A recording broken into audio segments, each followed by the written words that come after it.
हा मटक्याचा वेल आहे, त्याला आमच्याकडं मटका म्हणतो. त्याची भाजी जर खाल्ली तर खूपच छान आणि आयुर्वेदिक भाजी आहे याची.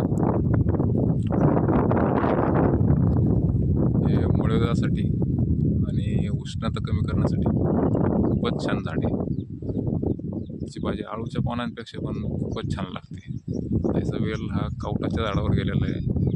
आम्ही तर याचे रोजच तिसडा 2 तिसड्याची भाजी करतो. खूप छान लागते, एक नंबर लागते भाजी. आळूच्या पानांपेक्षा पण खूप छान लागते. आयुर्वेदाचं दुसरं नावच खूप छान आहे, खूप मस्त आहे. आणि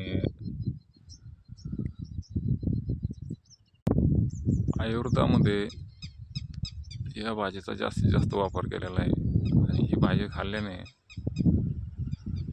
खूप म्हणजे असं मस्त फील पण होते. आणि हे मुळव्याधावरती खूप गुणकारी औषध आहे.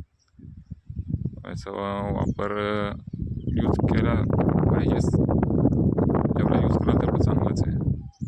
आणि खूप वनस्पती छान वनस्पती आहे. हे शक्यतो कुठं भेटत नाही. आमच्या इकडं तर याला मटका म्हणतात, तुमच्या इकडं काय म्हणतात कमेंट करून नक्की सांगा.